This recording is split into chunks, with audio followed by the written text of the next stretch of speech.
अत्रि स्मृति का श्लोक बता करके, उदाहरण दे करके उस सनातन धर्मियों पर आक्षेप करते हैं। यद्यपि उन्होंने जो श्लोक बोला है अशुद्ध है, उसको शुद्ध करके बोल लेते हैं। उन्होंने वेदर विहीना में चकार नहीं बोला है, और कृष्णो भवंती में जो है साप ये की मात्रा नहीं है, क्योंकि उन लोगों ज्ञान तो कुछ है नहीं, किंतु उन्होंने तो इस लोग जो है अशुद्ध बोला, लिखा भी है, किंतु शुद्ध करके हम जो है बोलते हैं।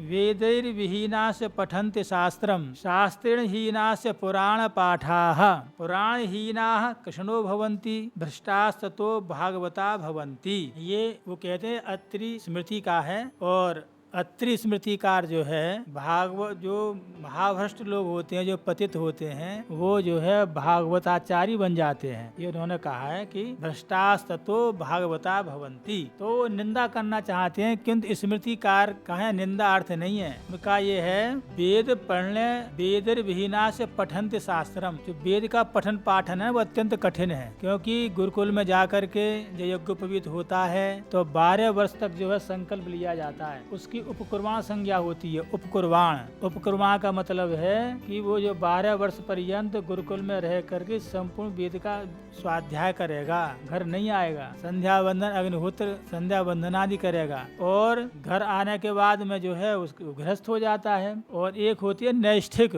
जिसको गुरुकुल में पढ़ने के बाद में घर आने की इच्छा नहीं होती, वैराग्य हो जाता है कि क्या संसार फंसना, तो उन्हीं गुरुजी से जो है दीक्षा लेकर वो नैष्ठिक ब्रह्मचारी हो जाता। तो ये जो वेद के पढ़ने की प्रक्रिया बहुत कठिन है, हर एक के बस की बात नहीं है। तो वो सोचता है कि भाई कोई सरल उपाय हो जिससे हमारा कल्याण हो जाए। तो जिसको वेद पढ़ने का जो सामर्थ्य नहीं होता, साहस नहीं होता है, तो फिर जो है वो शास्त्र को पढ़ता है।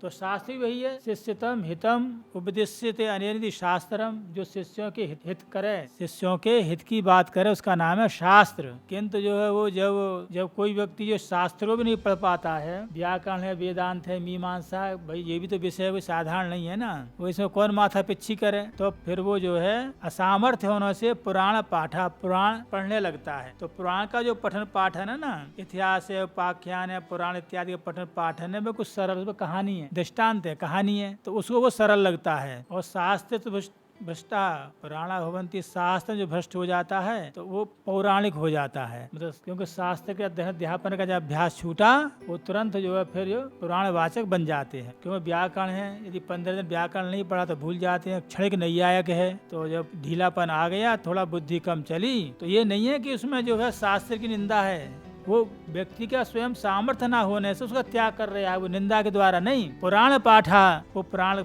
का जो है पाठक बन जाता है, पुराण से अपना कल्याण करता है।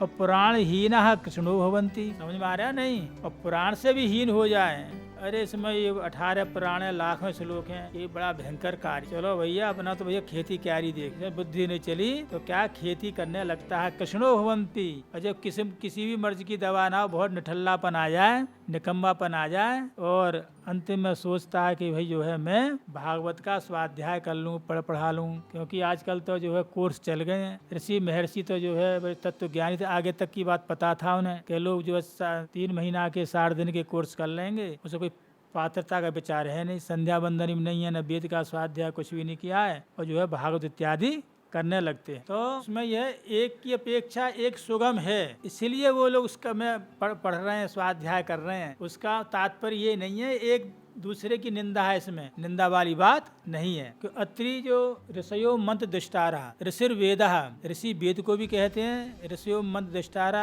ऋषि जो है मंत्र के दृष्टा होते हैं। मंत्र को देखने के बाद में अनुभव होता है, स्मृति का लेखन करते हैं, जो स्मृतियों को बनाते हैं। तो उत्तरोत्तर जो है सरलता होने के कारण, सुगमता होने के कारण उन्होंने ये बात कही है, निंदा परक ये बात नहीं है, जैसा ये विधर्मी लोग उसको घटा रहे हैं। तो ऐसा आधुनिक युग में भी जो है लोग ढोंग पाखंड के द्वारा जो है व्यास बन जाएंगे, केवल वेश के द्वारा वेश बना लेंगे, स्वरूप बना लेंगे, कुछ जो है अपने उपयोगी बात जो होती है ना उसे पढ़ लेंगे। तो वो ये कह रहे हैं कि जो है निकम्मे मूर्ख ढोंगी पाखंडी जो है जब खेती आदि भी नहीं कर पाते हैं तो पाखंड का आलम्बन करके जो कथा भागवत कहने लगते हैं, किंतु नहीं, वो केवल जो अनधिकारी लोग, अपात्र लोग हैं, उनके विषय में बात की है। बाकी यहाँ पात्र लोगों की बात है या भागवत की बात है, कोई भागवत साधारण ग्रंथ नहीं है। भागवत जो असाधारण ग्रंथ है उसका जो है लिखा है भागवत के विषय में कि भगवती राधा च भगवान श्री कृष्णश्च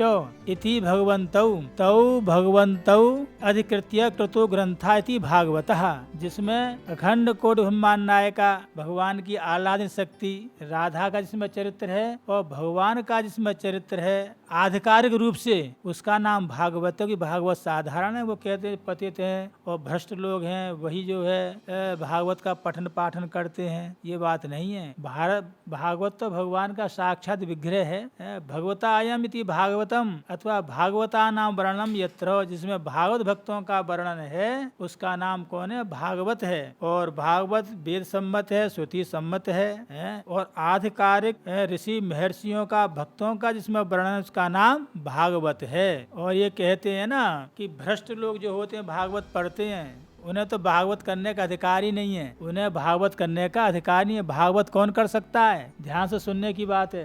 भागवत कौन करेगा? विरक्तो वैष्णवो विप्रो वेद शास्त्र विशुद्ध कृत दृष्टांत कुशलो धीरो वक्ता कार्योत निष्पृहा। भ्रष्ट लोगों के बस की भागवत करना कराना नहीं है। वो तो हाँ सही है, कोई जिसका ढोंग पाखंड चल गया, हर एक का नहीं चलता है ढोंग पाखंड। कैसा हो? भागवत पढ़ने वाला कि जिसको धनादि की अभिलाषा से शून्य अर्थात धन संपत्ति के विषय में जिसकी तृष्णा ना हो, ज्यादा धन की लिप्सा ना हो कि इस भागवत के द्वारा मैं बहुत कमा लूं, भागवत के द्वारा बहुत धनार्जन कर लूं, ऐसी अभिलाषा ना हो।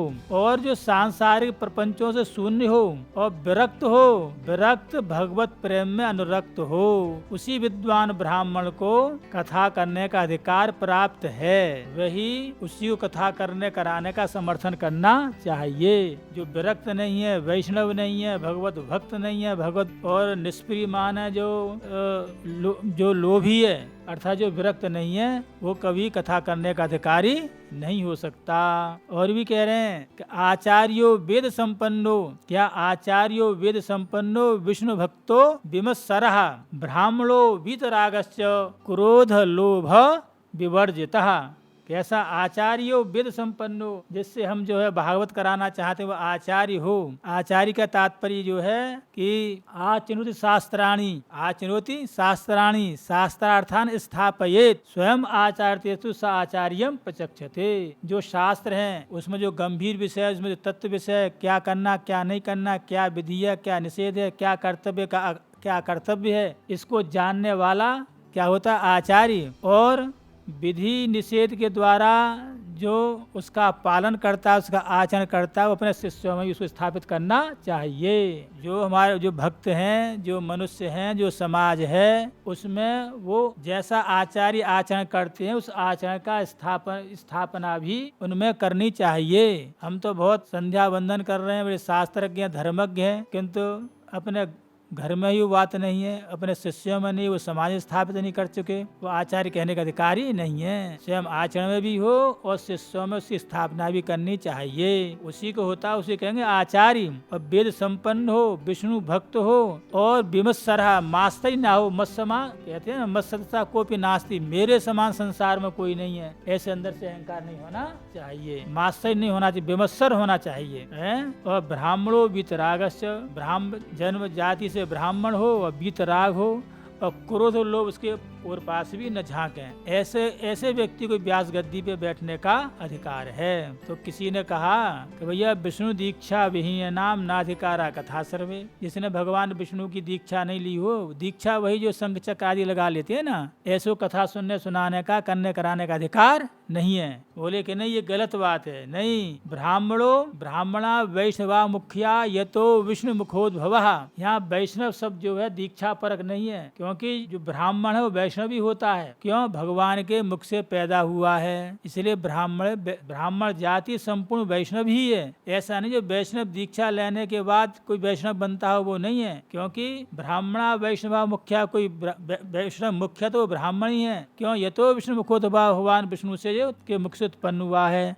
अंगेषु देवताः सर्वाः, अंगेषु देवताः सर्वा मुखे वेदाः व्यवस्थिता, उसके रोम रोम में, उसके जो है पूरे शरीर में, अंगों में देवताओं का निवास है। और मुख में क्या है? वेद स्थित हैं, इसलिए जो है ब्राह्मण ही वैष्णव है। तो ये उन्होंने कहा था कि विष्णु दीक्षा विहीना नाम नादकारा कथा सर्व, ये बात सही नहीं है। यह विष्णु दीक्षा से जो है वो दीक्षा ना हो करके जो ब्राह्मण है वही वैष्णव है, क्योंकि भगवान के मुख से ये प्रकट हुआ है। और आगे ये कह रहे हैं विप्रकृता वैष्णवास्तु त्रयो वर्णा भवन्ति ही। ये तीसरा जो पंक्ति है ना, इसको जो है विधर्मी लोग बहुत ग्रहण करते हैं कि जो है विप्र जो संज्ञा है वैष्णव की वो तीनों वर्णों की है। ब्राह्मण क्षत्रिय वैश्य तीनों ही विप्र कहे जा सकते हैं, त्रयो वर्णा भवन्ति ही। किंतु नहीं, यहाँ जो है विप्र शब्द से, श्रोत्री शब्द से, श्रोत्री शब्द से केवल ब्राह्मण ही गृहीत है। क्या है? श्रोत्रियो ब्राह्मणो गेयो न वैश्यो नई बाहुजा। श्रोत्री से केवल ब्राह्मण ही गृहीत होता है, विप्र से केवल ब्राह्मण ही गृहीत होता है, न वैश्य बाहुजा मान क्षत्रिय, ये तीनों जो है श्रोत्री शब्द से गृहीत नहीं हो सकते। यद्यपि वेदाध्ययन साम्येपि, वेदाध्ययन की समानता दोनों में है। वेद का स्वाध्याय ब्राह्मण भी कर सकता है, वेद का स्वाध्याय क्षत्रिय भी कर सकता है, वेद का स्वाध्याय वैश्य भी कर सकता है। तो वेदाध्ययन साम्येपि, वेदाध्ययन साम्य होने पर भी, समानता होने पर भी वो जो श्रोत्री संज्ञा है, विप्र संज्ञा है, वो किसकी है? ब्राह्मण की ही है। कैसे? पुरुषोत्तम शब्दवत। जैसे पुरुषोत्तम शब्द है, किसी पुरुष में बहुत अच्छे गुण है, उसका नाम पुरुषोत्तम रख दिया। जैसे दिल्ली से पुरुषोत्तम जी आते, तो पुरुषोत्तम जी जो है, पुरुषोत्तम जो नाम है वो मनुष्य का है गुणों के आधार पर, किंतु जो है पुरुषोत्तम जो शब्द है भगवान में रूढ़ है। परात्पर पूर्णतम पुरुषोत्तम भगवान श्री कृष्ण ही है। जहाँ अच्छे गुणों की अपेक्षा किसी का नाम रख दो, किंतु पुरुषोत्तम शब्द मनुष्य नहीं लिया जाएगा, वो भगवान ही गृहीत होंगे। इसलिए श्रोत्री शब्द से, विप्र शब्द से ब्राह्मण ही गृहीत होगा, वैश्य क्षत्रिय गृहीत नहीं होंगे। तो ये सब जो है ना, ये तुम्हारा नांदी पुराण है और आपका जो हेमाद्री है, उनके जैसे उदाहरण दिए हैं। और भी कहते हैं वाचको ब्राह्मण वक्तारम ब्राह्मण कुरिया नान्य वर्णज मातरात। यदि कोई वक्ता है, व्यास गद्दी बैठने का जो वक्ता, व्यास गद्दी बैठने का जो अधिकारी है, जो पात्र है, जो वक्ता है, वो केवल ब्राह्मण ही हो सकता है, अन्य वर्ण का नहीं हो सकता, न क्षत्रिय, न वैश्य, न यादव, अन्य कोई जाति का व्यास गद्दी बैठने का अधिकारी नहीं है। और बैठ भी जाए तो उसका आदर भी नहीं होना चाहिए। कुरिया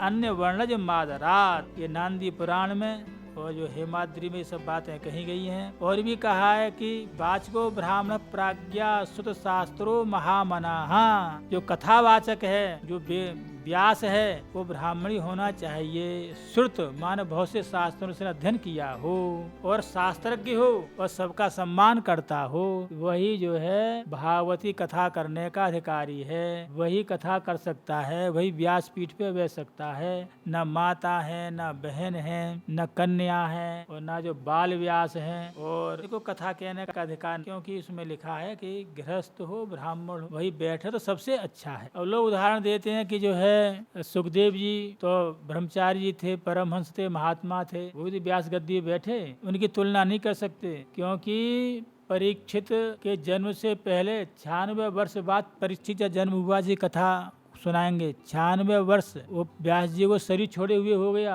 किंतु परीक्षित को कथा सुनाई नहीं सुनाई। तो इसलिए जो है ये जो संत महात्मा होते हैं उनका उदाहरण दे करके जो है स्वयं का आचरण नहीं करना चाहिए। भाई वो तो 96 वर्ष बाद मुक्त हो गए, फिर भी कथा सुनाने आए, क्योंकि ऋषि है, महर्षि है, मुक्त है, उनकी होड़ नहीं कर सकते है ना। और कुछ लोग जो है ऐसे प्रश्न करेंगे, यद्यपि ये ऋषि महर्षि हैं, उन्होंने उनका जो उपदेश है उस पर ध्यान देना चाहिए। जैसे राजा जनक हैं, उन्होंने स्वयं जो है सुखदेव जी के लिए ब्रह्म ज्ञान कराया है, वो स्वयं ब्रह्म ज्ञानी थे। और भीष्म पितामह है, उन्होंने साक्षात जो भगवान श्री कृष्ण पांडवों को लेकर गए जब भीष्म पितामह ने उपदेश किया है। किंतु लोग जो है जब कथावाचक है तो वह कहीं है तो लोग अपना वैसा प्रश्न करेंगे कि राजा जनक तो त्रेता में थे और द्वापर में जो सुखदेव जी जो है उनसे जो है ब्रह्म ज्ञान लेने गए तो कितने वर्ष के है गए राजा जनक? ये कोई प्रश्न है? इससे क्या होने जाने वाला है? अरे कितने वर्ष के भी हो तो उन्हें ये पता होना चाहिए वह जनक उपाधि है। जो आगे सीता जी के जो पिताजी है वो तो जनक थे ही, उस वंश में जो भी लोग होंगे उनका वो सब जनक शब्द से ही गृहीत होते हैं, वो सब क्या है जनक ही हैं। ऐसा भीष्म पितामह है जो है सरसैया पे कितने वर्ष तक रहे, कितने महीना रहे, ये प्रश्न पूछेंगे। अरे प्रश्न तो वो उन्होंने जो उपदेश किया है भगवान के लिए, पांडवों के लिए, उसमें कहीं शंका है उपदेश में तो उसको पूछिए। कौन कितने दिन रहा, कौन कितने दिन जीवित रहा, कौन कहाँ पैदा हुआ, कहाँ से आया, कहाँ जाएगा, जाएगा, उससे क्या लेना देना है। उसके जो शब्द हैं, उसका जो ज्ञान है वो ग्रहण करना चाहिए। आज के इंटरव्यू में देखा है कि बस पुस्तकों के नाम पूछ लेंगे और उनका जो किसने बनाई और जो बनाने वाले कहाँ पैदा हुए, कहाँ मरे और कितने दिन तक संसार में रहे। अरे ऐसा ज्ञान करेगा उनका ग्रंथ आ जाएगा। ये भी ज्ञान हो बात अलग है, किंतु ग्रंथ का जो उन्होंने ग्रंथ लिखा है महत्व उसका है। सिद्धांत कौमुदी का जो महत्व है वो पढ़ने पढ़ाने से है। ठीक है, भट्टो दीक्षित ने बनाई, बात सही है, किंतु वो कितने कहाँ मरे, कहाँ जिंदे रहे, कितने दिन तक रहे, वह ये इंटरव्यू पूछा जाएगा। बाकी विषयगत कुछ नहीं पूछा जाता है। इसलिए जो है ये धर्मशास्त्र में ये सब बातें जो है उन्होंने जो कही हैं, उनने जो ज्ञान दिया, उपदेश दिया है, वो ग्रहण करना चाहिए। उसके विषय में शंका करनी चाहिए, अन्य विषयों में शंका नहीं करनी चाहिए। ये तो धर्मस्ततो जयः।